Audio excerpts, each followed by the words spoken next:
Welcome to the Psychology Podcast, a platform where we discuss the mental, physical, and emotional health of your world. Welcome to where mind meets body. With your host, Kristen McAdams.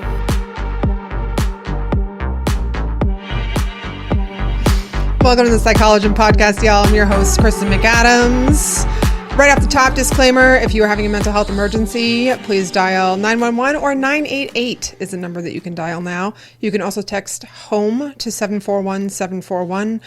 This is not to be mistaken for any sort of professional help. It is on your own agency that you go and seek out that help for yourself. That being said, we are in the studio today with my good friend Molly Roth of Molly Roth Counseling. Hi, Molly. Welcome to the studio. Hello. Molly and I went to college together. We were not friends then. She asked a lot of questions, and I used to be a smoker, and it used to piss me off because I wanted a cigarette break, and she would always ask questions, and it used to drive me crazy. But then we became friends. And she probably prevented me from gaining even more lung cancer than I might already have. See, you can do it too. What, prevent lung? Only you can prevent No, virus? you can get over not being friends with somebody and then become friends with them. Oh, yeah, absolutely. We weren't enemies. No, we weren't enemies. No. A lot of friends that I did have, I hated when I first met them, and then we became friends, but we weren't enemies either. You just prevented me from my nicotine break. I just sat in the front Yeah, of the class. She was that smart, and I frequently refer to her now when clients have requests for particular types of counseling. So do you want to introduce what you do as a therapist? Yes. So my name is Molly Roth. I'm a licensed professional counselor in Central Texas. I do virtual sessions like Kristen, and then I also see clients in person in Cedar Park. My specialty is trauma. I'm trained in EMDR, which is eye movement desensitization reprocessing therapy, which is kind of the leading treatment for trauma alongside ART, RRT, some of these other kind of more science, brain-based treatments.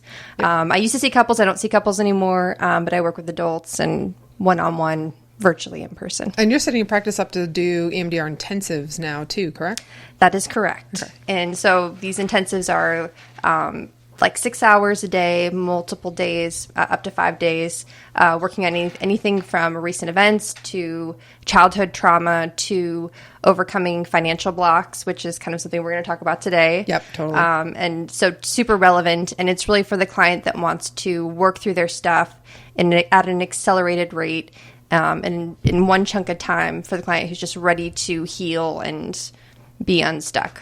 These types of modalities I think are so important today because I think that talk therapy, I know research has shown that like long-term talk therapy is not as effective as some of these other more solution-focused modalities or mental reprocessing type of modalities where you literally get your mind to think differently about the thing that you're focusing on or reprocessing something that a memory that you have stored. And like these days we're so focused on like getting the thing done, right? And like, but it's funny because it's not true in that sense for finances. Like most people, I find the opposite with finances, right?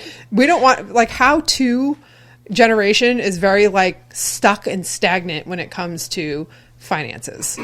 Absolutely. Yeah. And I think in the therapy realm, like we have the top-down approach versus the bottom-up approach. And I think most traditional therapy is top-down where it works with changing your thoughts. That changes, you at a biological level. But I think the issue we're coming across is a lot of the trauma is not stored in that rational part of your brain. It's stored in your amygdala. It's stored in your cells in the cellular level, right? Mm-hmm. So let's change that to change your thoughts. Right. Which I think is just, it's more effective and has better long-term results. And well, and your mind will play tricks on you, right? Like your mind, if I'm going to go sit down and work on my finances, particularly, we're going to talk about student loans, finances, debt, interest rates, things like that today. And we are going to talk about it from the level of just an average everyday person. Like we are in no way, shape, or form financial experts. We are not having this conversation to tell you how to do something. We are having this conversation to demonstrate real world average everyday experiences around money and finances and how mental health and finances are inextricably linked.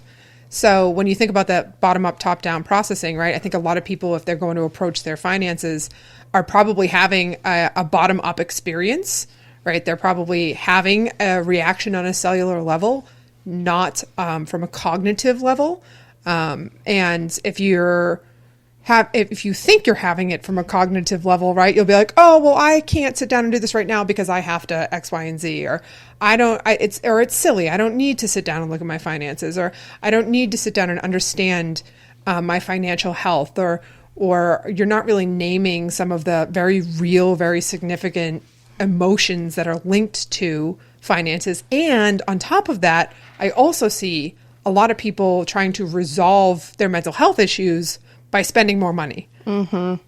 Right. Well, that in itself, like the whole impact of like, you know, our economy, right, and the price of therapy, like even, you know, some of these people who are offering really sliding scale discounted, it's still more than the average person can afford. So you have platforms like BetterHelp and, right, that offer these kind of like really discounted therapy, but you don't really know, you know, is this person credentialed? Is this person licensed? Is this person going to be able to help me? I mean, you don't really get to choose, right, who this person is. A lot of times they're just assigned to you. And I think consciously we think we get what we pay for. And I think a lot of times we do, because with more experience, therapists will increase their fees. Yeah. With more training, more experience, things like that. And we'll talk a little bit about that in more detail in another segment. However, the way we do mental health is like I like this hat, right? It's from Stranger Things. It's a kid's hat. It doesn't fit my head. I got it on Amazon for my birthday last year for like $20 because I was like, this is going to be my birthday present to myself. I'm going to get this silly hat. But we do that to make ourselves feel better for that dopamine boost, right? So everybody's like, I'm going to, you know, purchase a thing. And a lot of marketing is emotionally linked, right? So these days when they say, oh, like self-care, they're like, oh, treat yourself. And you're like, no, that's actually putting you at a financial detriment. So we'll tap into our own personal experiences with finance and mental health, but we're also going to talk about sort of the history of lending and student loans and how this all relates to not only being mental health practitioners, but like the overall social construct around mental health and finances. So we'll take you to the threshold.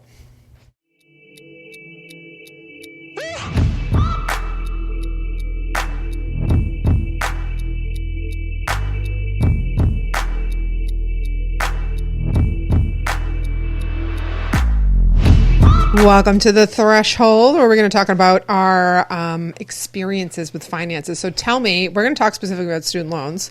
Tell me, who were you when you took on your first student loan? Yes. Well, first I would like to say I am in no ways like a financial expert. I'm not a guru. I have the same financial issues that the average person has.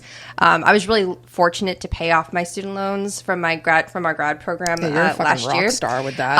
I She's don't like, recommend I paid it. him off. I don't recommend it. It was like $132,000. I paid it off. 2 years, but I don't recommend doing that. That was the unhealthy way of going about paying off your loans. Wait, what was unhealthy about it? I was grinding and took on way too many clients and was, you know, at some points holding down multiple jobs and just putting everything towards it, which is, you know, I think it's the feel-good heroic story, right, of just like slaying the dragon. But, you know, I think that just like our society is kind of geared towards that, of the, you know, just pull yourself up by your bootstraps, dig in deep, and get the thing done. But I think I really paid for it at the end because I was just burned out and questioning if I even want to be a therapist or do this anymore, you know? Right. And I think the balance really is the key, you know, and I mean, and, you know, now I'm happy I did, you know, I'm happy it's off my back, but it's like it came at I think a pretty large cost. Yeah, it's interesting because like when I heard you pay it off, like I still have probably $140,000 worth of debt.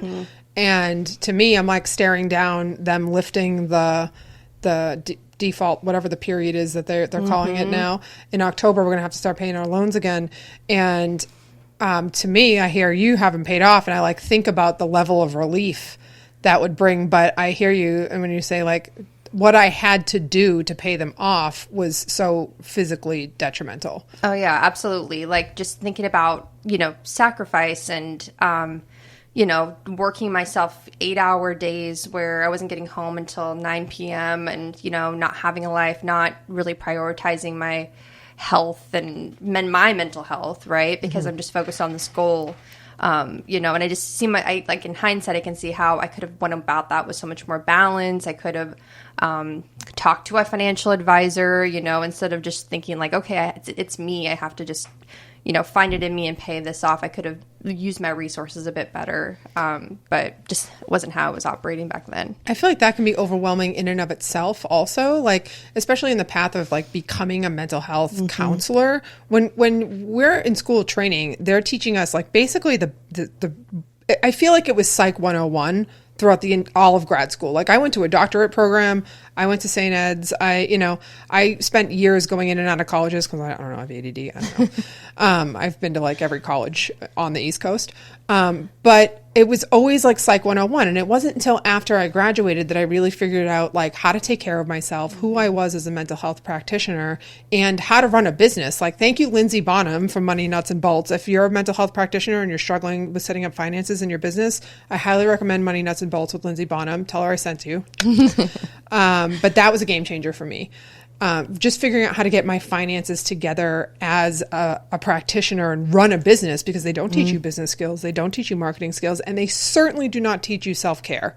Right. And then on top of that, you're under this massive amount of debt with none of these skills. So I think that like that change really needs to start at the education level. Yeah. Right. And like we need to implement better classes, better academia, like just better over round path to professionalism. Well, they used to make it, I think in programs like you had to do your own therapy, in grad programs like for counseling, you had to do your own therapy. That was part of it. Yeah. And there is like that group counseling class that we all took, right? But then it's like, what do you do with that? Like where is that? They talk about accountability, right? The accountability, like the barriers to entry, like the teachers being able to come, or professors being able to come in and find the students who maybe shouldn't be in this field and have a conversation, right? Like none of that accountability really is there. No. Because, they want the money. It's an institution. Because the institution wants to make the money. My doctorate program, traditionally doctorate programs in the mental health counseling and psychology, like PsyD, PhD fields, will take in 5 to 10 students. Mine took in 115. So it was like undergrad all over again. And I was in a position where I saw them getting reaccredited by the APA that year. So I ran into a lot of conversations with the professionals in the hallways that I like maybe shouldn't have seen or maybe shouldn't have run into, because I could see sort of like the pressure that was on the professors to get these things credentialed and accredited. And those governing bodies and those systems are there as a safeguard to ensure like quality of professional over time, but like I don't think it actually does ensure that quality. I think what would be to harness more relevant, up-to-date classes, material stuff, like self-care, like all of these things that are just completely devoid, and because it has that mentality, right? That like bootstrapping, pull yourself up. Like, you're lucky to be here. You're lucky to have this education. You're lucky to be on this career path. Like, you should just suck it up and show up. Like, I used to spend 16 hours a day on campus. Yeah. And it was insane. I was completely burnt out, even in grad school. And then never mind leaving grad school. And then you have to pay for a supervisor. You work for free for multiple years. And nothing about the system really fits, right? Like, there was no self-care. It was the opposite of self-care. It was the opposite. And we're the front line as mental health practitioners, getting the information, disseminating the information from research to the general public. So if you want that process to be like streamlined and you want the general public to actually be well, then your practitioners have to be well. Well, and think about, like, this is probably not just our program, but this is probably like across the board of healthcare, right? Like, I think it kind of shows, sheds light on the issue, right? Is that we're just trying to pump out practitioners without adequately training them, without adequately vetting them, not really even thinking about them, but more about the quantity of meeting a need. Right? Quantity over quality, which is, I think we can see across our economy, right? It's just, Yep. yeah, if you have a lot of crap, I mean, it's still crap at the end of the day, right? And the initial push was to increase access, right? Or to increase access, but increase quantity. That was the initial push, right? Like, we need more practitioners by 2030. Yeah. Right. Okay. Well, you have more practitioners, but a lot of them are dropping out, changing fields, burning out, right? Like, it makes me think of like Grey's Anatomy. Yeah. When you watch like the interns go through the training program, and it's like, you think of those characters and you imagine yourself like being one of those characters, and you're like, oh yeah, like I'll just dedicate my whole life to this. But it's like, that's it. Those are characters in a TV show. That's unsustainable. Like, it is not cute. No, and you also, know, in your day-to-day life, people have to eat. Like, you know, I mean, you're an intern, like you're seeing clients, you know, this is post-grad, but you're seeing clients, but you also have to make enough money a lot of times to your sole income is, you know, for your family or for yourself. So, I mean, you got to make enough money to afford life, you know, and a lot of times you don't have the extra time to go get another job or 3 jobs. Yep. And here's the thing about that, right? The general public doesn't understand this, and it's kind of a hard thing to even put onto the general public's shoulders, right? Because most people are just now coming around to the idea of like going to see a mental health practitioner. So they're like, I don't care about what the practitioner's path is. Like, I just now have the courage to go, and I'll take whatever fits into my schedule and my budget, and my life. But what people don't understand, because the cost of mental health counseling is through the roof and out of control. Yep. And what they don't understand is that we have to go through 7 years of school, right? Like, roughly. Yep. We have to pay for all those textbooks. We have to pay to live. We have to pay to do all these things. We have to do, 3,000 hours of internship. When you break that down over the course of time, that's several. It's, you know, anywhere from 2. You can't do it in less than 18 months. 2 to 5 years. Some people burn out in that process. Yep. A lot of times you're paying for supervisors, and a lot of time you're trying to get hours in, so you're getting multiple hours in a row. So by the time that you actually get to open your practice, not only are you paying for the overhead of a practice, if you have a physical space, like that's highly, commercial real estate's highly expensive, but also at the end of all of that, most practitioners are trying to take on 35 to 40 clients a week, which is completely unmanageable. When you spend all of your glucose in your brain being highly attuned, attentive, whether it's on a screen or in person, you're thinking about not only what this person is saying, but you're taking in their body language, you're monitoring your own body language, you're trying to pull which tools and resources are going to be best for them, and you're trying to understand them on a level that they don't understand themselves. And that is not sustainable 8 to 10 sessions a day, every day. No, I mean, can you expect your practitioner to be able to have enough money or resources to do their own therapy, to afford, nutritious food for themselves, to afford a gym to go work out or some kind of workout program? So you've got these overworked, really under-supported, under-resourced clinicians that you are trying to get healing from that, really burnt out. Yeah, they don't have the capacity to do that. Yep. And then you talk about like, okay, so this just gets them in the door. Then it's like, what is your niche? What is the clinical training you have? And that's a whole nother, sometimes $20,000 worth of training and education. It's a whole ass education. Yeah, So to be able to differentiate yourself, like if you're a couples therapist doing couples training like Gottman or emotionally focused therapy, EMDR, IFS, all those things, and it's always changing. There's all these new treatment modalities coming out that people are learning about, or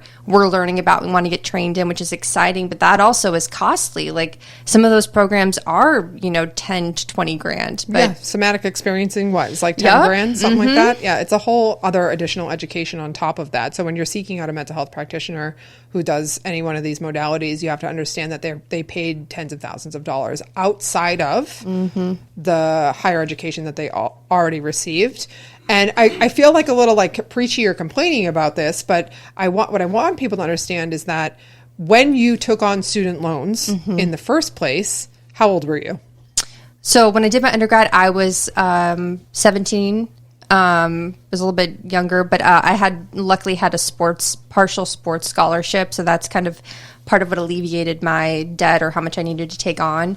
At that time, I didn't have a credit card because I wasn't allowed to have any credit.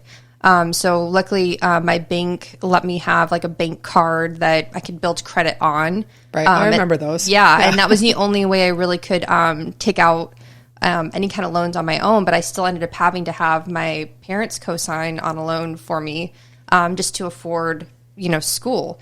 At 17 and a half, I had no concept of what loans are, what the interest rates are, what variable and fixed, and all the, you know, nitty gritty of the details of loans. And they don't really sit down and talk with you about it. They were talking with my parents about it, and they were kind of having a conversation. I don't even know if my parents really understood what was going on. They just wanted to get me in the door and, you know, be done with it. Yeah, go to college, get a good job, support yourself. That's the American dream, right? Like, that's the dream that we were sold. I didn't even know you could start making payments on your loans when you were in school. Like, I had a part-time job when I was in my undergrad, and I could have been making payments on my student loans when I was in school, and I had no idea I could do that. It's funny because I did the same thing. Once I graduated from my undergrad, I just went and hit it hard. I worked. I put all my money towards my loans, especially my parents' loans. I didn't want them to have that anywhere on their credit. I was like, I'm going to take care of that first, but I just paid it off, you know, that first year as much as I could. But yeah, I had no idea. I just kind of paid it off, never thought about it, you know, had no idea what a credit score was. Luckily, I wasn't reckless with money, but that would have been good education to have. And then you go out into the working world and get a grad degree and then start all over. Well, we all have money stories too, and I think that this is a relevant piece of like talking about people and their mental health around finances. Is we don't realize it, but we have absorbed and been conditioned around a particular story around money. One of the stories that I was told when it came to credit was, "Oh, you'll pay it off," right? Like that was stuck in my head all the time. It's like, "Oh, you can take on credit, it's fine. You'll eventually pay it off." And I always thought of it as being like paying to hold the space for the money that you're spending, right? So if I have like $100 payment a month per interest, it's like storage on that debt. And like, that is not the way to think about it. That is not a good way to think about it, right? But I didn't know. I was just trying to make sense of like the stories that I had, because I had a super tumultuous relationship with money growing up. My step family was very wealthy, but I always knew it wasn't my money. Yeah. And I had this message to me that was like, you can go to any school you want. You have the credentials, you have the ability, you can pay for any school you want. And I had no idea who I was. I had no idea who I was, no idea what I wanted. And it's interesting because when I look back now, I kind of did, but it wasn't supported because everyone was just like, whatever, do you? You're an old soul, go do it, you know? So I was just like alone trying to figure it out, having no direction, having no feedback, no constructive anything. And it was sort of like, you know, throw something against the wall and see what sticks. Yeah. And it was overwhelming. Yeah. And I think like, you know, we're probably going to go into this later, but it kind of brings up that idea of the ACEs, right? The adverse childhood experiences, that questionnaire, how like your early experiences, and this is not just like your environment, but also just the beliefs that you were surrounded with, the beliefs that your caregivers that raised you had, really can impact you in your relationships and later on in life. And I think here it's like, that's totally applies. You know, if you grow up, very poor and low SEO. You know, you have parents that are working multiple jobs, right? And already growing up with this scarcity mindset.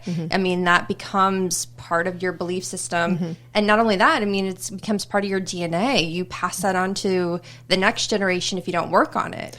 And what's crazy about that is that what you're passing on generation to generation also is existing in a context, like a social constructed context, because student loans didn't become like a major thing in society until 2000. Yeah. I was in high school in 2000, and like that's when that was coming on. And you talk about your parents, right? My parents had no idea. They didn't know what any of this stuff meant. And I don't think they had the time, energy, or bandwidth to really figure it out for me, which is a shame too, right? Like you have 2 income households, right? You have 2 parents working, or maybe you have divorced parents and they're, you know, working individually. There's not enough time left over at the end of the day to sit with your kid and really think about what you're doing outside of just saying, go get an education and, you know, get a good job and that'll be it. Nobody talks about, there's no financial education in early education, right? K through 12.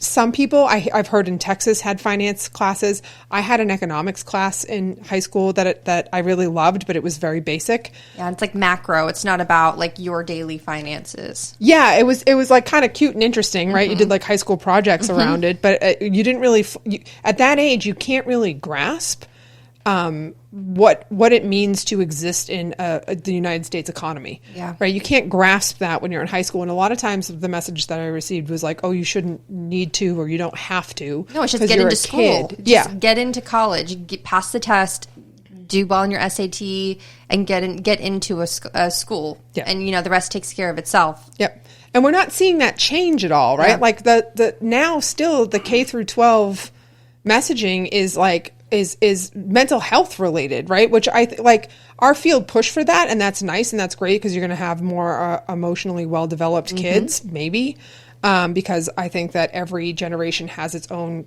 constructs that cause illness.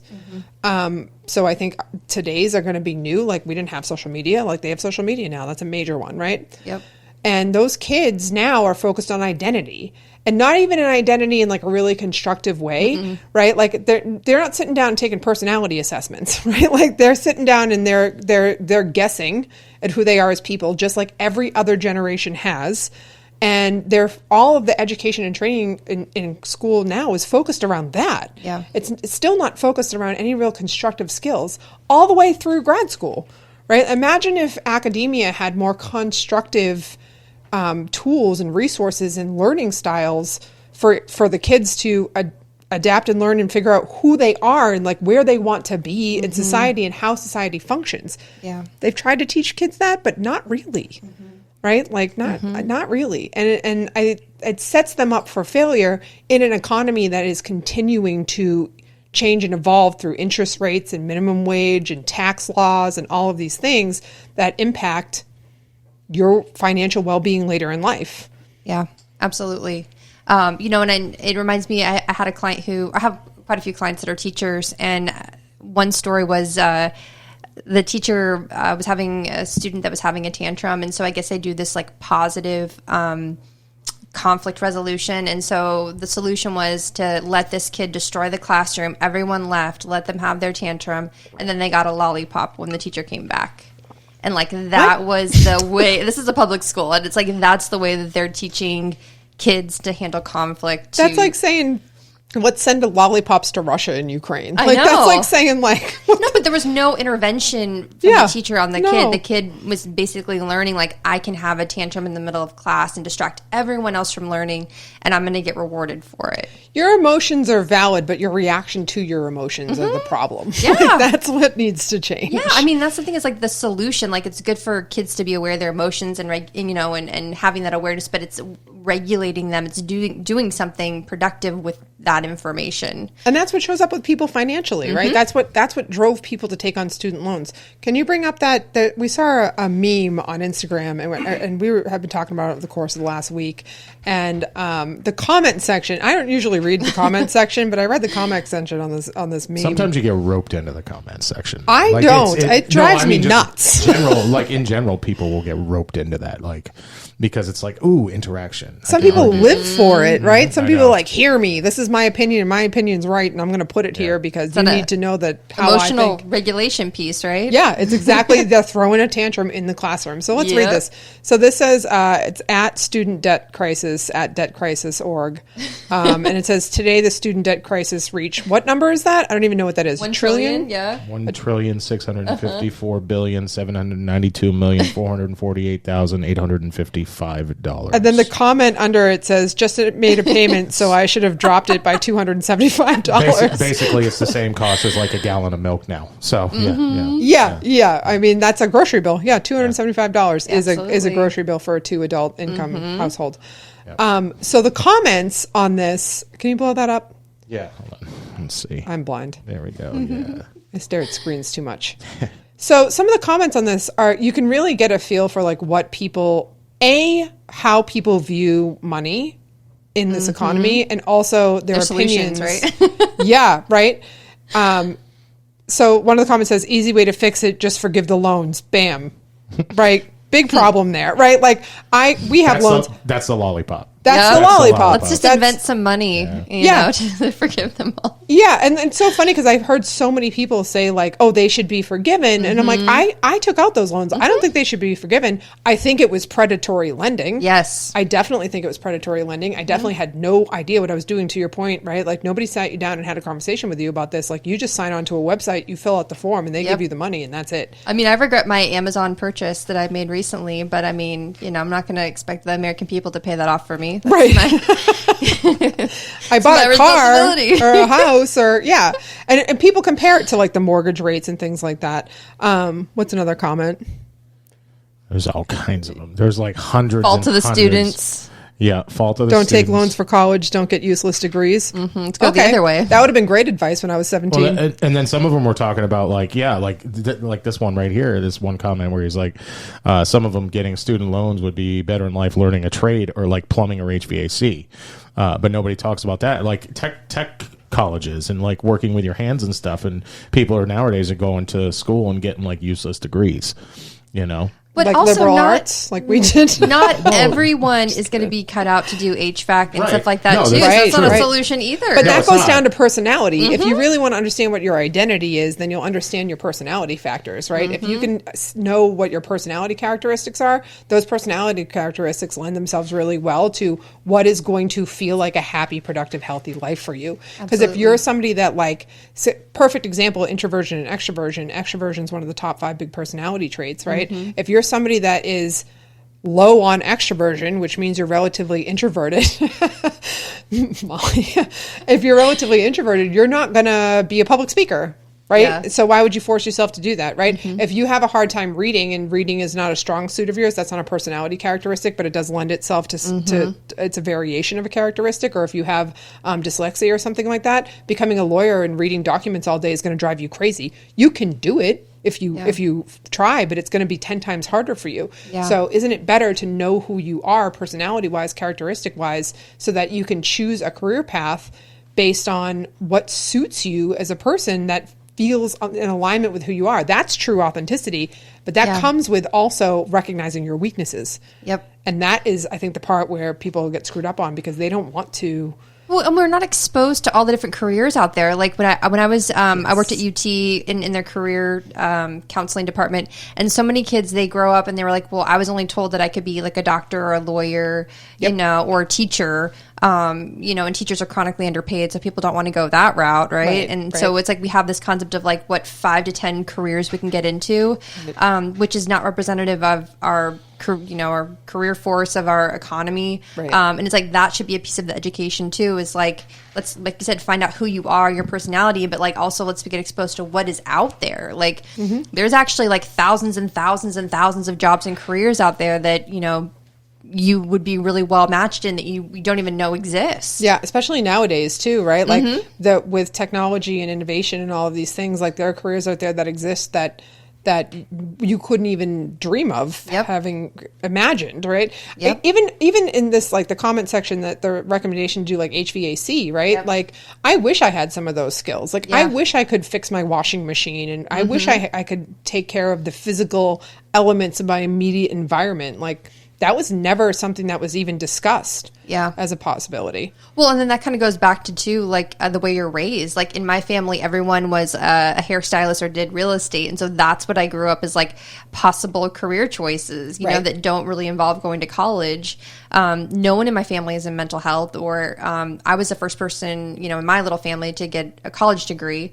So it's like people, you kind of know what you're raised around. And so if nobody in your environment is, going for these other type of careers or jobs, you're not really exposed to that either. Or you may even be discouraged from pursuing those, right? Well, and it's like taking into consideration what are the factors that are happening in your immediate life at the time you're making these decisions, right? It goes right back to student loans. For me, like I really wanted to get into business, but when I first started in business school, there were other contexts and factors going on in my life that were causing a significant amount of distress that were so normalized in my life that I blamed myself. I put that pressure on myself and was like, oh, it's your fault that you can't get through this degree program. I turned in the first 6 months of my undergrad college experience, I turned in blank finals because I was so unwell at the time and distressed and overwhelmed. And I took that as a sign that I couldn't do the career path that I had chosen, which was not the case at all. There was all these other factors. And I wish that I had been able to stay on that path because I think that I would have been good. Not to say that I do love being a mental health therapist, but the reason I became one is because I sat down with my mom one day and I was like, I don't know what to do. What do you think I should do? And she was like, well, I wanted to be a child psychologist and I really wanted to make her proud. Yeah. So I chose that path. And I've had a love-hate relationship with this field for a really long time because how many times do you want to quit? right? Like how many times you get in this field and you're just like, for a multitude of different reasons, going back and forth and just then figuring out like, okay, I invested all this time, money, experience, education into this one thing. And then and you can always change, you can always like redirect your life. But when you've invested that much into one niche or one career path, it's hard to give it up. And then if you are in a different career than we are in, and you realize you hate that, field that you just spent just in general, of money on, right? Yeah. Like, you don't feel like you can leave that field because you've got this huge debt on your back now. Like, what do? Go get another degree and then take the chance of not liking that one? Yep. I don't think people even think that way. They're like, well, I've got to do this. I've got to be a nurse because I've just done this whole program. And I think like probably 80% of people who go into nursing school probably shouldn't be nurses. Or they're really good nurses, but they're so good that they're burnt out. Like I know a lot of nurses like that. We're going to have a nurse actually on the show to come in and talk about self-care around bedside care for nurses. So that's going to be a good episode too, because that is such a huge field, and it goes down to those same 5 categories. You can be a nurse, you can be a doctor, right? Those same categories. At 17 or 18, do you really know like enough about yourself to know if you're going to like something like nursing? That's such a commitment. No. I mean, because your whole undergrad is preparing you for another degree that's just in nursing, and it's all biology and sciences and all the hardest, like all the the same classes that the kids are going to med school for are taking. Think about who you are when you graduate high school. You don't even have a fully formed prefrontal cortex yet. You cannot make your wisest decisions. You are, of course, going to be influenced by your environment and everyone around you and your emotions. And the federal government. We can jump into the approach section and talk about some research around this exact thing.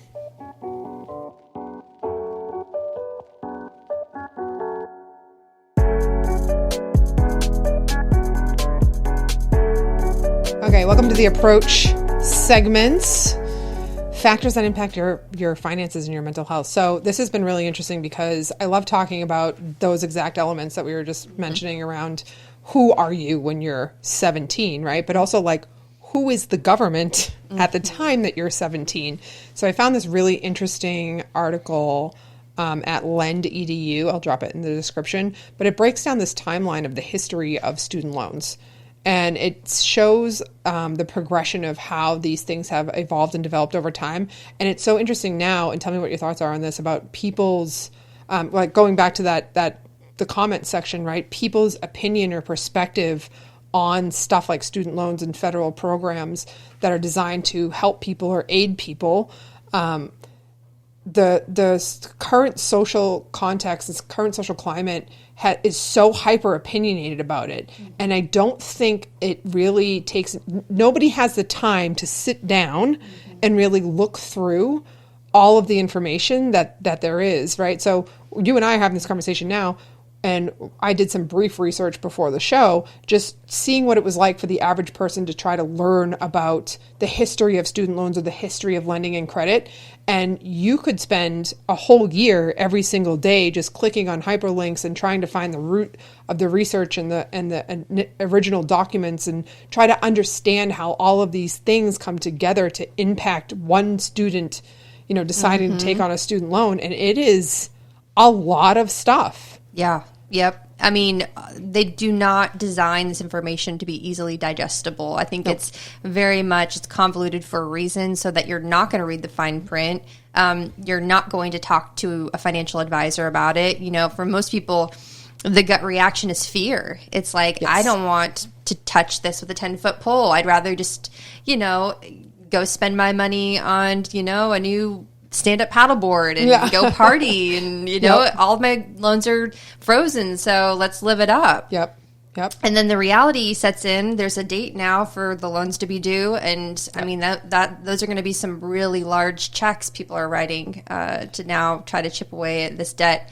And that's great if you have a fixed rate of interest rate, right? But for people who have variable rates, I mean, this could be bankrupting, right? And it's interesting because, the comment section would have you believe that most people are like, well, you were stupid for taking the loans and it's your responsibility. Like, you were stupid for going to college. You were stupid for taking the loans. And it's like, we know right? Like, we know that we didn't make good decisions at the time that we made them because we didn't have the information available to us. And that was the norm back then. Yep. Right. And that norm came and went very quickly. Yeah. That norm came and went in the span of this generation. Yeah. So now we're seeing these changes. And if you're looking at it through the lens of only these changes and you're not looking at the full-fledged history of how this lending came to be, you really can't, you can have an opinion, but like, have it be well-rounded and well-informed and try to have some empathy and understand the people that did take out the loans, because a lot of us don't want them to be forgiven, but maybe pause the interest rate. Like,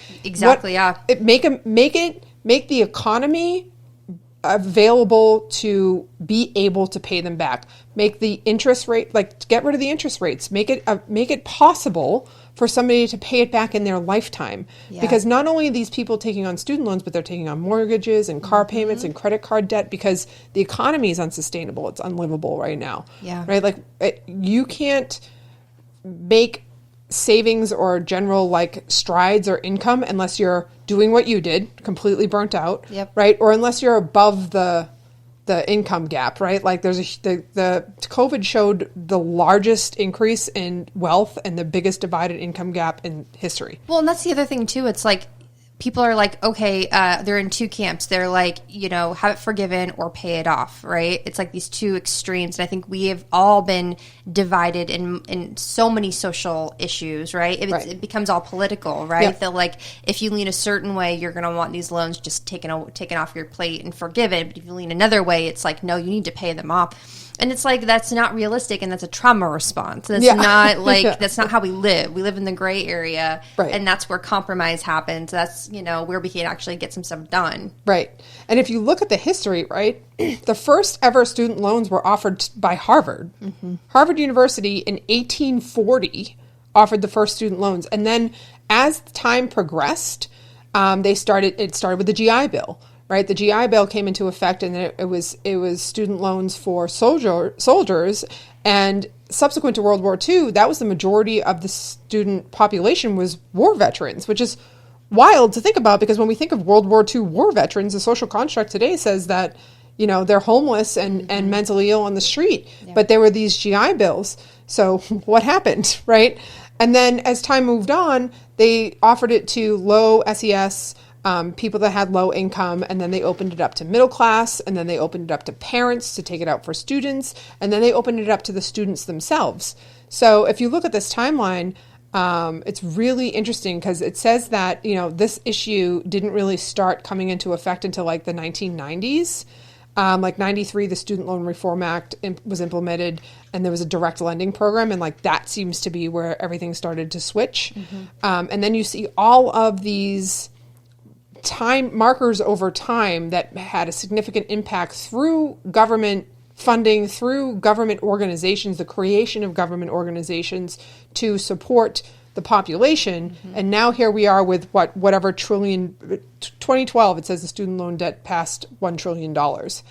And it's all relevant in relation to the cost of living, minimum wage, the consumer price index, like all of these terms that I don't even know still to this day how a lot of these things come together and interact to impact your well-being financially. Mm-hmm. And that's not to say, like, I don't want to get like all doomsday about it, right? Like, money is a skill, and you can learn that skill, but it's going to take some time, effort, energy, focus, and intention to actually decide to learn that skill and overcome that emotional barrier around addressing your finances. And you're going to have to detach from the dialogue that is, keeping you back from actually trying to tackle it, which is huge for people. Well, and I think that the shame too, like I think a lot of people, they finally take a look at that amount that they owe. I know I did, and I was like, wow, like I was taking out way too many loans. Like I was living off of that money when I was going through grad school, and I look back, and that was the first thing that hit me, was like, I shouldn't have done that. Like I did something bad. So much shame.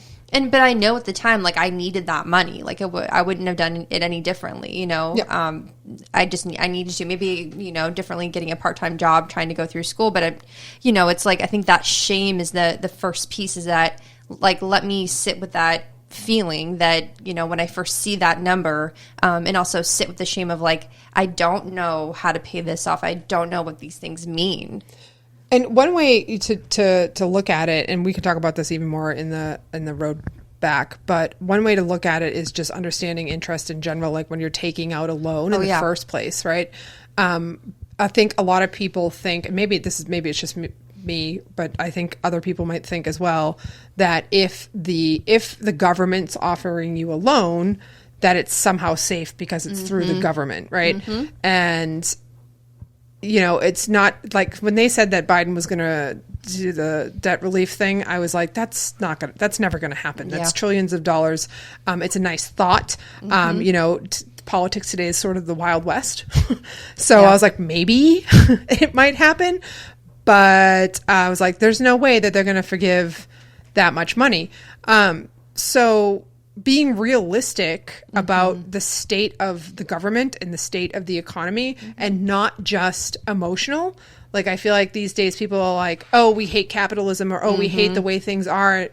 And that's fine if you have feelings about the way things are, but try to understand what they are. Like, if you can gain that skill set, then you can and wrestle through those feelings and not just use the feelings as a defense mechanism against the things that you don't like, then you have an opportunity to change the way you interact with the system. And that gives you a little bit more of an upper hand.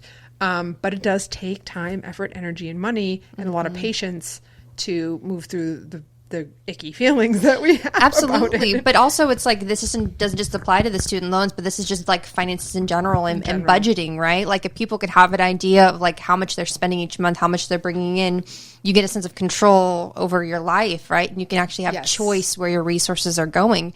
But if you're so afraid to even just look at the numbers and to even approach, your finances, then you're going to be stuck. And I think that's where everyone is right now. We're all stuck because we feel so helpless. But it's like, you've got to move through the helplessness. You've got to take those steps of looking at the number, looking at how much money you're making, looking at how many iced coffees you're buying weekly, right? I would love to talk about the latte effect. That's a big thing too. Starbucks. Oh my God, the latte effect is like the biggest debate because there's been so many books about it now.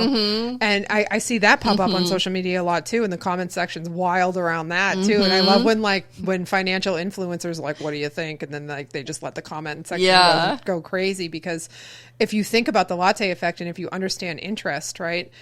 If you, so this is how interest works, right? If you have a 5% interest rate and you put $100 down, you're paying $105, right? So, and that's the thing that nobody explained about student loans, is that if you have $150,000 worth of debt and you have a 15%, 16, 17, 20% interest rate, it's 20% of that number cumulatively over the course of time, right? It's not just the interest rate on that original number, but it's the interest rate on your principal too, depending on what kind of loan, your principal and your interest. So that compounds very quickly. But the same is true for savings, right? So if you have, $100 in savings and you have a 4% APY savings account, then you can make $4, right? And that sounds like a small amount of money. It's like when you find a penny now on the ground, and you just like kick it and into the drain because like it's just trash. Like pennies like trash now, which is wild to me, because I was one of those people that always used to like roll my coins and like turn my cans in for 50 cents, whatever.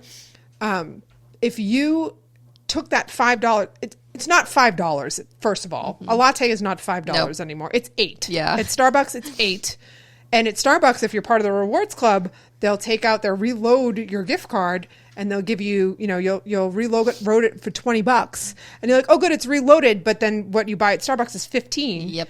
And if you put that $20 a week, 20, 40, 60, 80 a month into a 4% APY savings account, then your money's making money. It's not a lot of money, but you're not out of that money. Yeah. And any bit of money that you can make and compound your interest today, you're taking care of your future self, which has a lot to do with it too. Yep. Because a lot of people have a very hard time thinking about the future.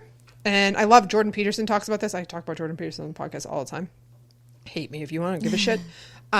He talks about this a lot, where some people can't envision the future. And if you can't envision the future, and the reason why people can't envision the future is because it's so unpredictable. The unpredictability of the future is unpredictable. But the present, all the mindfulness skills that everybody likes to teach these days, the present is highly probable It's happening now. So because it's highly probable, you don't run the risk of uncertainty. You're not emotionally overwhelmed by uncertainty. But this is what people come up against financially, is you're talking about taking care of your future self.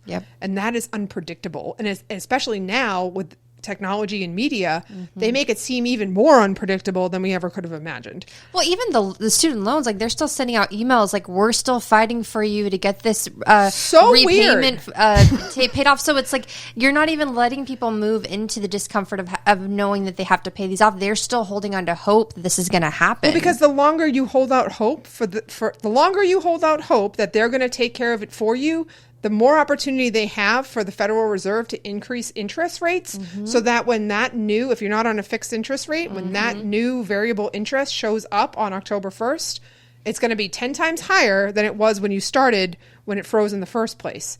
So the longer you hold out hope that it's going to be taken care of, the more money they're going to make on your repayments, the more money you're going to have to pay on your repayments because of the interest rate. Well, it's not to be political because we don't want to do that on the show, but it's like it's the best joke in the world I've ever heard. Is like the scariest phrase you can ever hear is, "Hi, I'm from the government and I'm here to help." Yeah. So, no. No. When has that ever been true? And people are like, well, it's true in these cases, but I want you to really think about some of those cases that you think that it's true. I want you to think about like how well you think the government systems operate. And who are they here to help? Exactly. Yeah. Right? Exactly.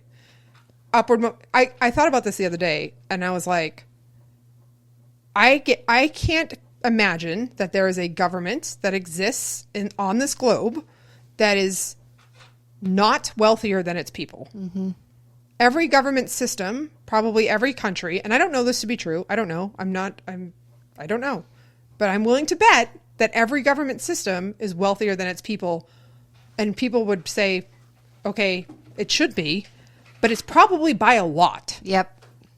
And if you think the government's here to help you and they're wealthier than you, I don't know. Just that fact alone kind of is pause for skepticism. No, and also like where the money, that is being given out from the government, where is it actually going? Like I think you can kind of trace the cord back to the wall, right? One of the comments said Ukraine. So exactly. Like who are they here to help? Where is that money actually going? Yeah. And that is, I think that, a lot of our political affiliations is personality based as well, right? So a lot of people that have high openness tend to be more liberal. A lot of people that have high conscientiousness tend to be more Republican, Democrat, conservative. Also, all the words that we use, I think, have become very confusing for people. Yes. Like the parties are highly branded and we have this mentality now that like if you don't think like me, then you're them. Yep. If you're not with me, you're against me. And that's a huge problem because that level of division it keeps us in our nervous system. It keeps us emotionally dysregulated, and it prevents us from being able to actually look at some of this stuff and research for ourselves the history of some of these policies, the history of the government itself, like just all of these things, right? We're only one individual person. And today we're talking about student loans and finances. And even that topic is so incredibly massive that as one person, it can be very difficult and overwhelming to even try to learn about some of these things or think about them at a higher order level, not just a you versus me level, but like above a political, above a global level.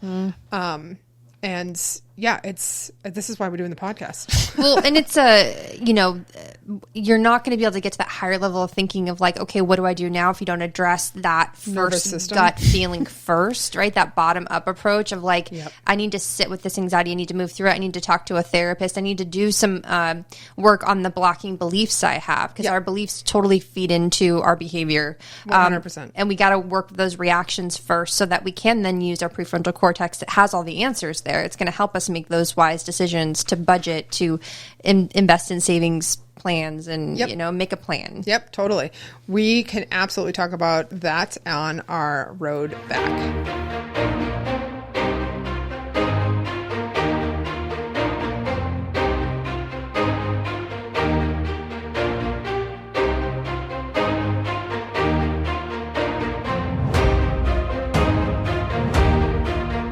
Welcome to the road back. I got it right this time. I said road back and not road home. Good for me. I'm improving. You've learned the names to your own segments. I know my own show sometimes.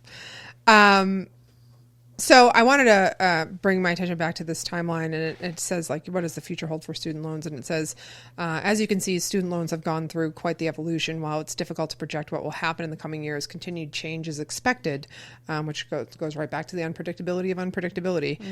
Political debates have focused on the topic of loan forgiveness and limitations to the amount of federal student loan debt that borrowers can take on. But until new legislation is passed, the future looks to hold an ever-increasing debt burden for borrowers. And I think that that's the key to this, is that I'm wondering if the legislation that we put in place didn't work, or it didn't work for us, at least. And it will take new legislation. I don't think forgiveness is the legislation that we need. I think that a lot of the changes that we need to make in our country in particular is from the bottom up. Talk about bottom up processing, right? For example, if we were to make financial health, physical health, mental health, the foundation for society, it would require a lot of changes to take place that would affect major corporations and government structures.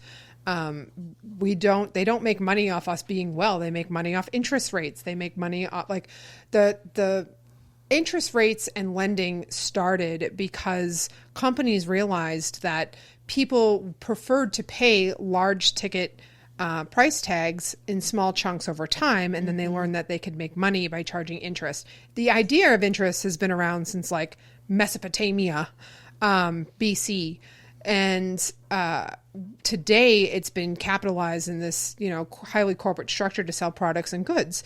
And it's interesting because a lot of the mental health field, a lot of the pop culture around mental health is centered around products and goods. For example, they said that the government attributed economic growth to Taylor Swift recently for her tour because hotel sales increased. But if you talk to anybody that went to a Taylor Swift concert, those tickets were hundreds of dollars. Like, you used to go to a concert, it'd be like $30. Yeah. Taylor Swift tickets in the nosebleeds were probably way more than that. Yeah. I mean, there was thousands, right? Oh, it's crazy. I was listening to sports radio one day, and this was when she was in Foxborough up in Boston. Yeah. And there was somebody that called in and said that it was 4 people. He spent $25,000 for 4 people for 4 tickets. Yeah. And now, I mean, I'm assuming they were decent tickets, but $25,000. You see a post like that on social media, and you're like, "Oh wow, Tay-Tay, contributed to the economy, and she's going to save us all." And it's like,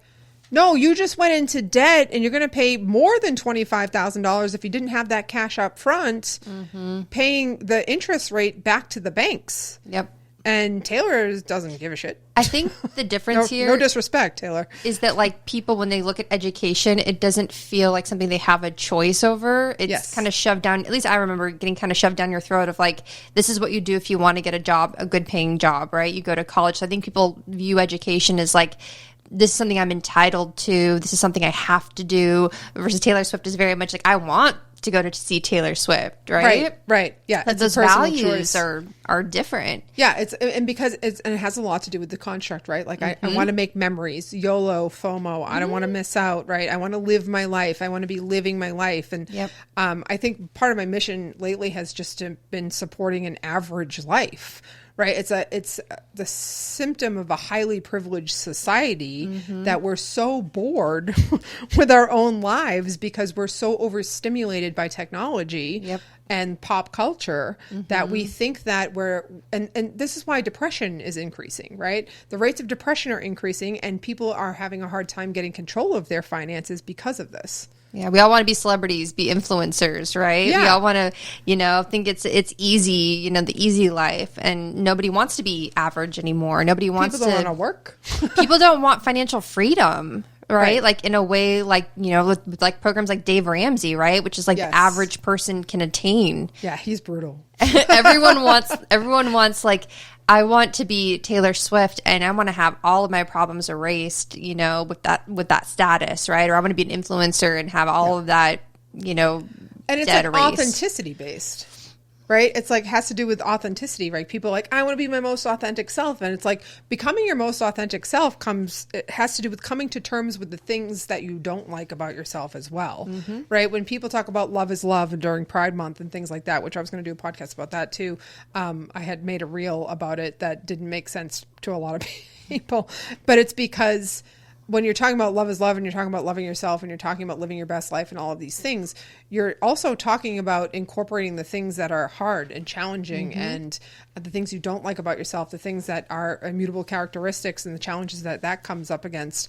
You're not just talking about like ignoring the hard things and ignoring the bad feelings and just, positive affirmationing your way to, or like pop songing your way to a better life. Like, it might get that dopamine boost in the moment, might make you feel good in the moment. Like I'll turn Taylor Swift on and clean my house all day, right? Like that sounds like a blast, but I'm not going to spend $25,000 on a Taylor Swift ticket because I feel like I'm missing out on something in life. No. Right? Like, and I think it's the love is like really, it's like radical accountability is what people, really are. That's real love, right? Is that like, is being accountable for everything that I'm doing, saying, and thinking, right? And kind of freeing yourself from the bonds of the expectations and the thoughts, the noise. Yeah. It has to do with your relationship to yourself in a lot of ways, right? Like, I think, it's hard to have relationships with yourself these days, relationships to others these days, because we're so focused on not fixing it and not going through the hard stuff. And this is true for finances as well, right? This is true for even just the way the government is treating student loans, right? We're not there. That forgiveness program is not talking about, how to fix the issues that created the problem in the first place. That healing that relationship with money. Yes. Yep. And asking people to focus on that, asking people to understand finances. And the good news is that a lot of like coaches and influencers and stuff out there are championing that process. A lot of female-owned businesses in particular. I know a lot of people don't like Dave Ramsey because he's an old white dude. I like him because he's pretty hardcore. He's like very no bullshit. He's anti-credit. That's one way to go. That's not the only way to go. A lot of people believe that they have to carry credit if they want to have a credit history so that they can have apartments and cars and things like that, so they can take on more debt, more credit. And there's the concept of like good debt, right? It gets thrown around. Yeah, concept of good debt gets thrown around. I've seen a lot of people who follow the Dave Ramsey path have success. I've seen other routes to success as well, but it has to do with generating more income, not decreasing debt. So that's kind of the back and forth there. But you're going to approach your finances the same way you're going to approach the bad feelings in your life. If you can't, in all your relationships, really, right? Really, yeah, all your relationships. If you can't sit and wrestle with the hard feelings that come up, or if you're unwilling to even look at or approach the hard feelings that come up, you're gonna get taken advantage of in this cycle of distraction, right? Yep.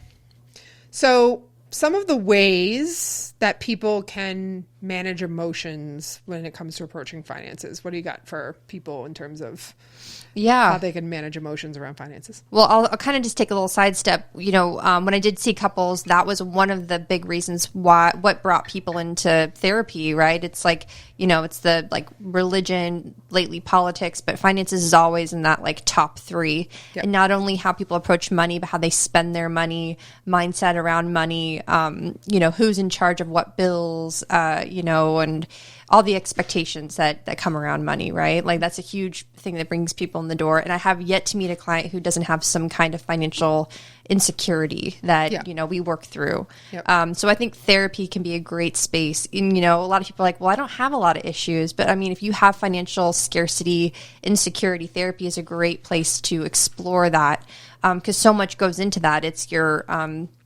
childhood experiences, it's your beliefs about money, right? It's your beliefs about yourself and your worth. Yep. Even people who are debt free feel like they don't, there's still people who are out there who don't feel like they deserve more money, right? Yes, and we limit ourselves. Scarcity mindset's huge too. Yeah. Scarcity mindset will creep up on you in very interesting ways. And you do see it like in the comment section on social media, right? That's where you see scarcity mindset. Like, don't get a stupid college degree, or, don't spend your money on Taylor Swift. Like, that's a scarcity mindset. If you don't have a scarcity mindset and you believe that money is an energy, right? Like, money is something, if we didn't have money and we were only bartering, right? And I had skills for mental health therapy, but I wanted a latte, but the person that makes the latte doesn't want therapy, then I don't get a latte. Yeah. Right. So like, we need to have some form of currency to exchange so that we can have access to the resources that we need or want. Absolutely. And the energy around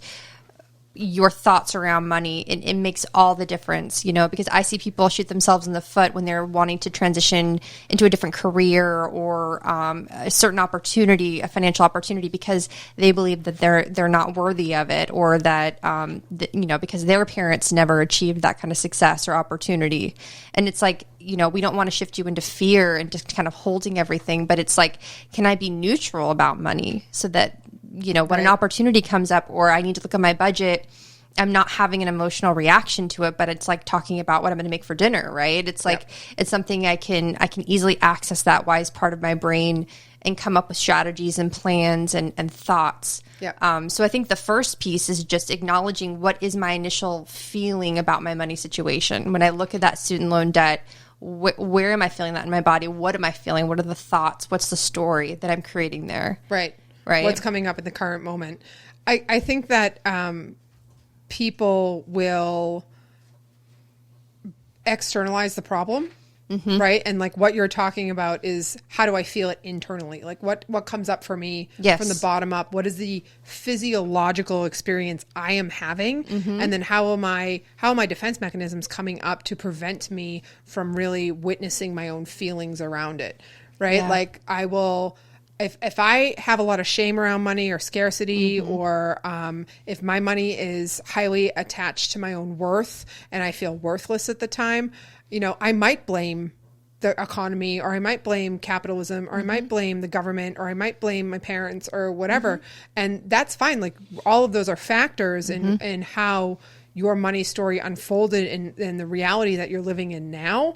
But if you can't access the feeling that's coming up, that you are inevitably reacting to in some way, shape, or form, verbally, mentally, emotionally, in relationships, spending-wise, behaviorally, then you won't be able to access a new relationship to that money, to that energy, right? And I've seen people that work on this and start to see money as an energy, and start to see, like, money doesn't have feelings. You have feelings, right? Like, the money's not feeling anything, right? Like, it's just numbers on a page. Yep. So if you start to tell yourself a story of like, I'll never get out of this debt, or I'm worthless, or this life, a wealthy lifestyle isn't for me. Yep. Right. Then you're not going to be able to feel stable with it or comfortable around it. And I've seen the people that work on those things do inevitably increase their income. Yeah. If they work on that money story and they work on their feelings related to money and the things that are impacting their finances, their behavioral choices, their mainly emotions. Yeah. Right. They do make changes financially, and it is absolutely possible. And it's like, we're choosing to be to feel stuck right now. Like, we're in a time where everyone feels really stuck in their situation, and it's because we're avoiding dealing with the discomfort. We're really avoiding taking on the responsibility that, like, I took out these loans. These are mine. This is a decision I made to go back to school. I didn't have to. Nobody forced me to. Yep. Sitting with how that feels, because then there's a path forward from that. But if I'm blaming, Biden for not forgiving the loans, or for, blaming my parents for, holding out hope for the system. Yeah. Or blaming my parents for pressuring me to go back to school, or not knowing better when I did take out the loans. Exactly. All the things, I'm avoiding dealing with it. I'm avoiding dealing with the accountability and responsibility, but that, in dealing with the accountability and responsibility, that is your key for freedom to move past this. Yeah, absolutely. Otherwise, you're just going to always be in that stuck place, and that's stuck is helplessness. And that's like the worst thing we can feel as human beings, is helpless. Yeah, absolutely. And that responsibility piece, I think, is so important. I think people think, first of all, Your degree doesn't have to be useless, right? This argument that like, I don't know where that resentment's coming from in the people that say things like that. I do see that sentiment spread pretty widely. And I don't know where that comes from in them. But when I was coming up, when I entered the psychology field as an undergrad, the number one message that I received was, you'll never do anything with that degree. Yeah. You'll never do anything with a psychology degree. Yep. And while the path to professionalism has been very challenging, I've had support in a lot of places. I've had privilege in a lot of places. I have had different opportunities that I've taken advantage of, but I could have not used any of that. I could have said to myself, oh, well, the rest of the world is right. You don't do anything with a psychology degree. And then I could have focused on that mindset and belief system and just ignored all of the things that were available to me. Right. And no matter what degree that you entered into, if you want to make it work, you'll find a way to make it work. Yeah. Right. Like no degree is useless. Even if you don't graduate, even if you don't get the diploma, you still have the skills that you learned and essentially paid for.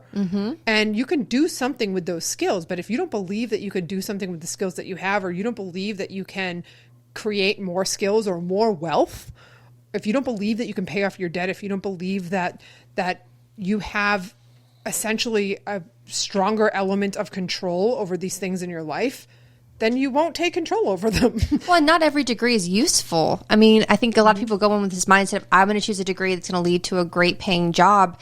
But it's like, if you are choosing a degree based off of what's going to pay well, you're not choosing for you. You know, it's not based on your personality and your skills that you use well and your just innate capabilities. And so you may graduate, with a degree in law and you hate law, and then you leave law to go do something else. And it's like, was that degree really useful? Like maybe, but also, you didn't stay in that career because you didn't like it. It's like, what if you would have known that before you went to law school? Yeah. What if we had worked on that in the first place?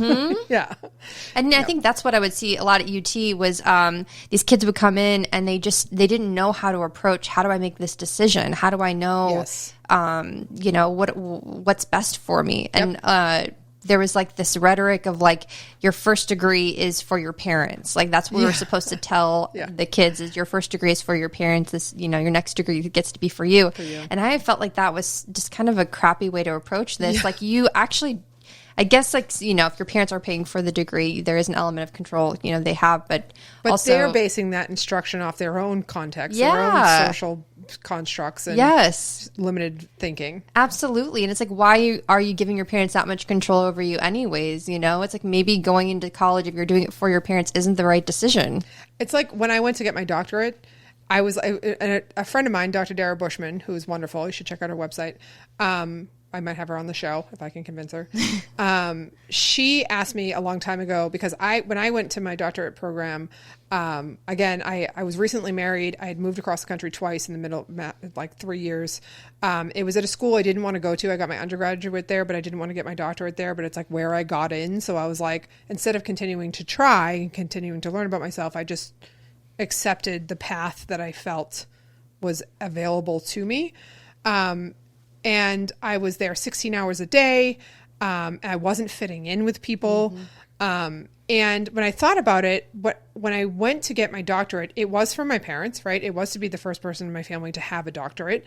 But it was also because I felt like people would listen to me if I had those letters after my name, right? I have to get a doctorate. I have to be Dr. So-and-so. And it was conditioned my whole life. Like my stepfather was like, oh, Dr. K. He used to call me Dr. K, right? And his nurse's aide, who I love to death, she used to call me Dr. K. And that was fun. But I wanted to live up to that because I had insecurities and I had low self-worth. And I thought that if I filled that role that they expected of me, that I would suddenly feel worthy. Yes. So when I left my doctorate program, I didn't go to my advisor. He was a pretty wild person. He yelled at me in the hall because I didn't go to him. He's like, I'm your advisor. You're not going to go to me. I went to another professor who I love dearly and may also invite on the show. He was like, I don't want you to leave because you don't like the color of the walls here. He's like, I believe in you. I believe that you can finish this. He's like, but I'm not going to tell you to stay if you're not here for the right reasons. And he gave me permission to make up my own mind. And then when I left, I had been considering going back and trying to get it again. And Dr. Dara was like, why? why do you want to get your doctorate?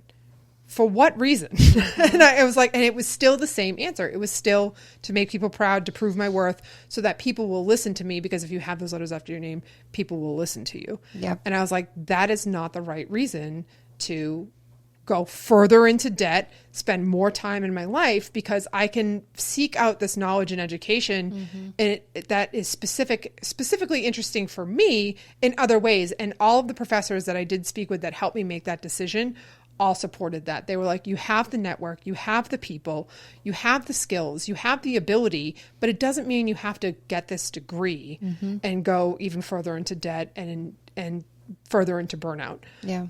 Turned out I did wind up burning out even more, because I went back and got my graduate degree at St. Ed's and burnt out even more.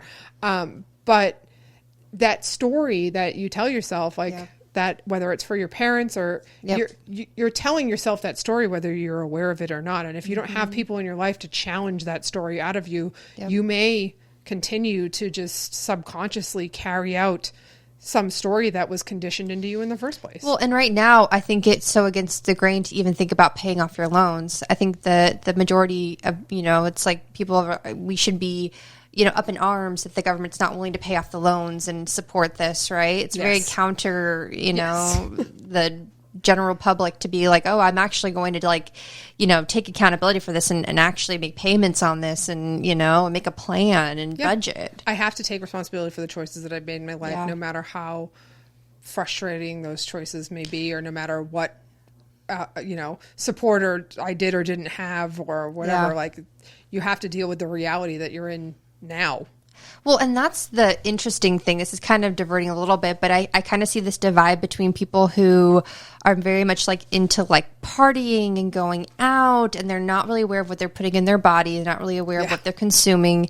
They're right, this whole lack of accountability. And then there's this other one that are more health focused. They don't have to be perfect, but it's they're exercising, moving their body. They're conscious of what they're putting into their body. They're this awareness, accountability. I see this divide happening, and it's almost one of them is more of a superficial layer we all want to live in, a dull kind of Novocaine, right? It feels good to kind of be in there for a bit. Numb me out, distract me. But it only lasts for a while, and you have to get another hit of it, right? And then, because there's real world consequences, on a cellular level. You've got a cavity there that needs some, attending to. Yep. And it's one group is attending to the cavity and kind of dealing with the discomfort, and the other one is, and it's the same thing you see echoed, right? That same sentiment of well, you shouldn't have taken out loans, or the government should forgive the loans, or whatever it is. It's that same sentiment of personal responsibility for the reality of living in the world, right? You have a body that's made up of cells that needs a specific set of recourse to care for it, right? Your body needs the attention and care, and if you want to numb out and avoid the fact that you are having feelings, or you are having symptoms of something, or you are in debt, or you are whatever, if you want to numb that out, there's only so long you can numb that out, because the consequences of doing that are compiling no matter what. It's like stem cells, right? You're only born, or women in fertility, you're only born with a certain amount of eggs. You're only born with a certain amount of stem cells.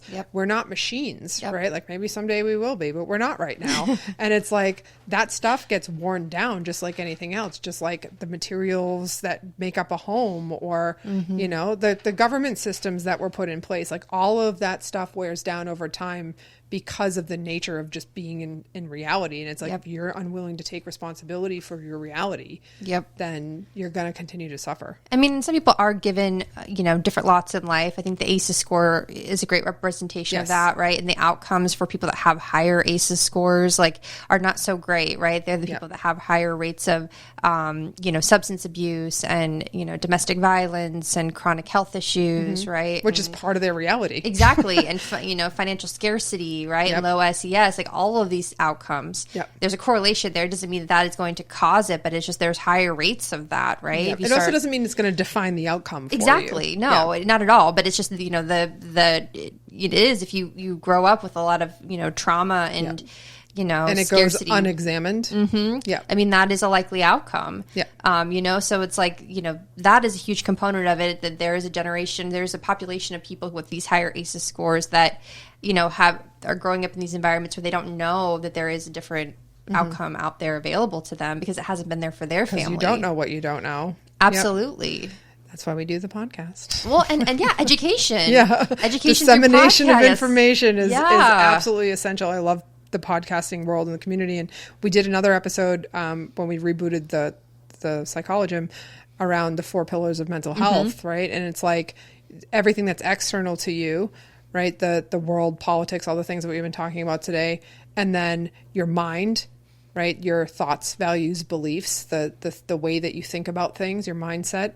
Then your brain health, right, which is largely impacted by ACEs. Your mind is largely impacted by ACEs, right? The external impact is also ACEs, right? And then your physiological body, right, that's going to be impacted by the other 3. Your second brain, right? Yeah, your second brain being your gut, right? If you have a high ACEs score, and that bioavailability gets deteriorated, or that financial privilege isn't there, right, then there's not a lot to build on, right? You have that sort of, no, I don't want to say deficit, but like you have increased challenge, right, to overcome remedying your brain health, remedying your physiological health, learning how to feed yourself, right? Learning how to manage money, learning how to think differently, learning how to put good things in your body to fuel your brain, or even get like, TBI or chronic illness or chronic injuries addressed, things like that.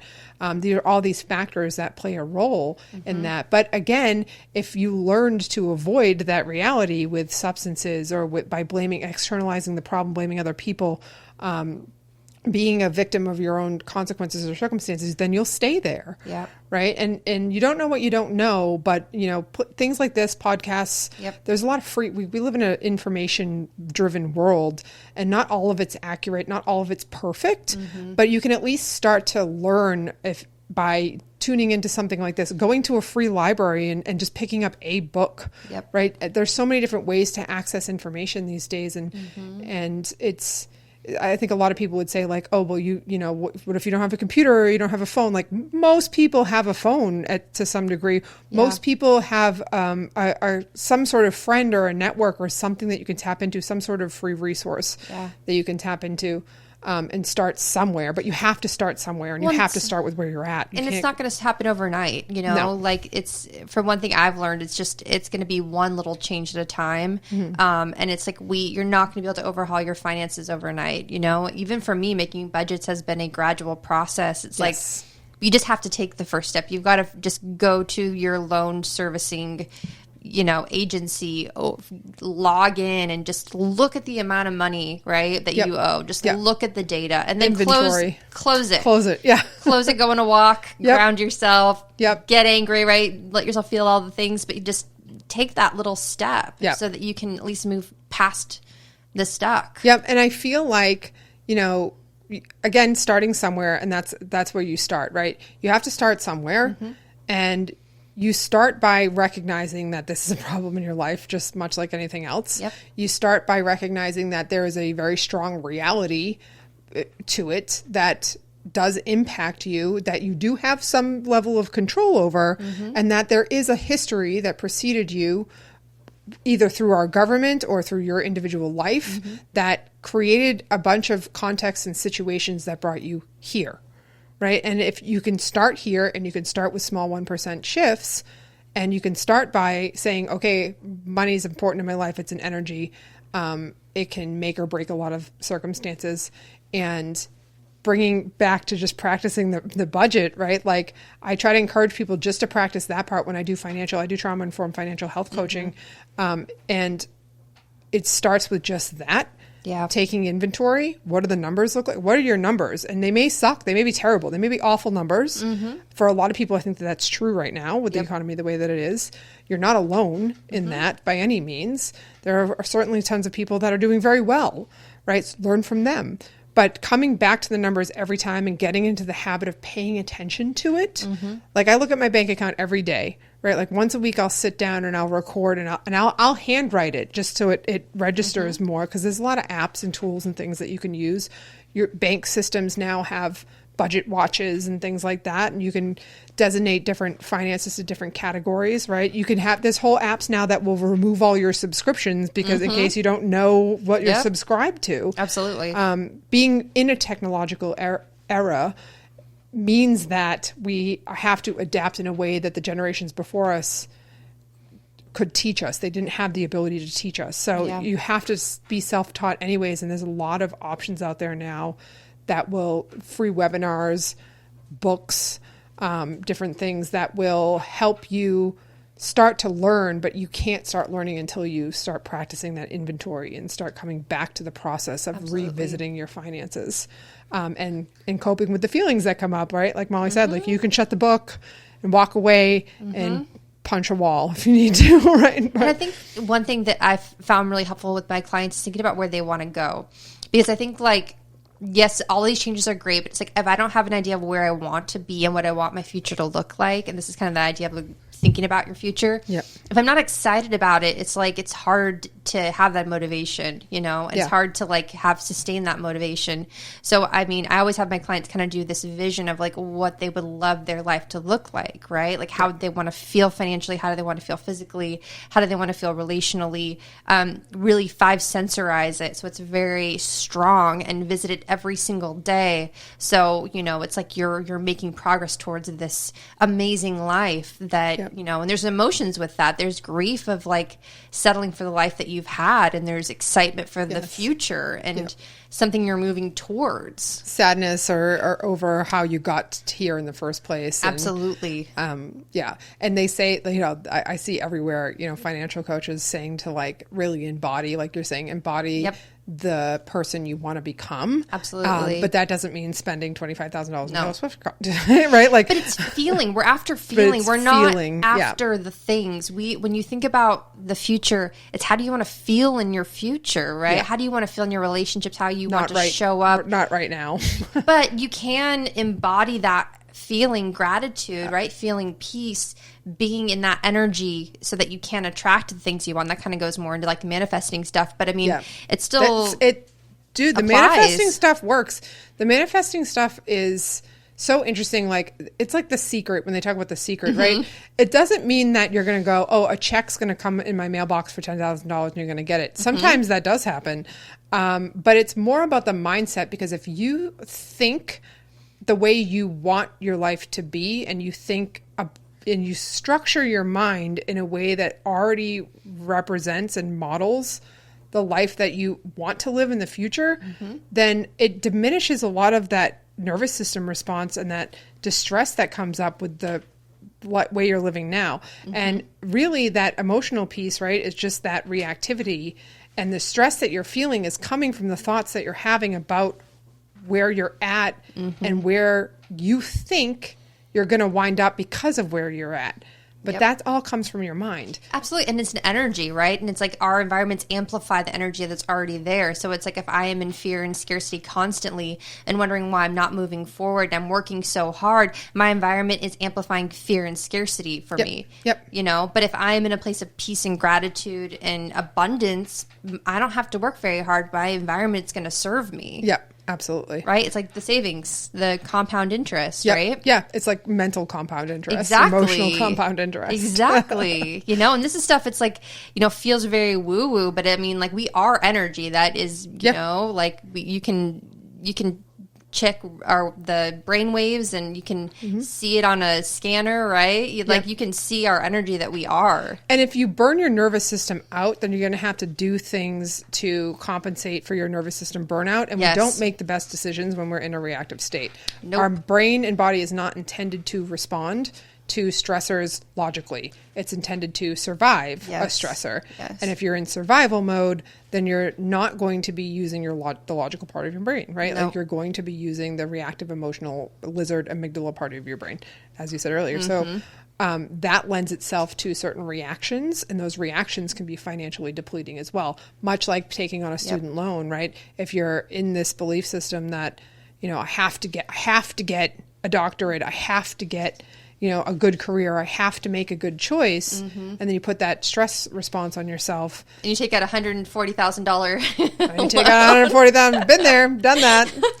Then everything around you is going to relate to that feeling. But if you start taking on a mindset of wealth, abundance, and you move out of that scarcity space, then you're not going to be behaviorally reacting to that emotional component. Absolutely. And when you're in that amygdala, in that survival, when the decision feels like it needs to be made right now. Yes. Your abundant mindset is going to be, urgency. Yeah, the opposite is going to be urgency, but the abundance mindset is it's going to be slow, it's going to feel right, and you're going to feel calm, and it's going to be clarity, and like it's energy. Automatic patience. Yeah, and it's an energy. You feel energized. You don't feel pressured and urgency. That's why I always tell my clients, I'm like, that's how you can tell if it's your gut or if it's a reaction, is that urgency and that pressure. Yep. And I think we all see this timeline with the student loans looming, and there's this pressure now coming, and it's like, this is the time to embody abundance and peace and calm and the future that you want. Stop waiting on the government. They got us into this position. We did, but they did too. It was a mutual But I mean, effort. also, it's like the forgiveness, and they're not wiping out all the loans. They're only wiping out a fraction of them anyway. So right, it's which is massive for some people, but only a chip for people like me. Exactly. But now I'm really highly educated. I don't need the doctorate. I got the student loan bill to prove it. Yeah. But I really appreciate you coming on the show and talking about this stuff. Maybe me and Molly will create a trauma-informed financial health counseling workshop. Maybe we could do that. That sounds pretty. Can I take it? That sounds We'll take our own workshop first. That'll be fun. Yeah. Let everybody know where they can find you if they want to. If you're Texas-based, correct? You're licensed in Texas. If you're Texas-based and you're interested in hiring Molly's services, where can they find you? MollyRothCounseling.com. I'm on Instagram. Just handle is at Molly Roth Counseling. Super active, responsive. Really, this would be perfect for an intensive, an EMDR intensive, to just knock through some of these limiting beliefs and scarcity mindset. But also, I'm going to start putting more content on those platforms, just kind of, about trauma in and of itself. Yeah. Oh my gosh. Yes. Well, look for her there. Thanks for coming on the show. And Thank you. See you next time.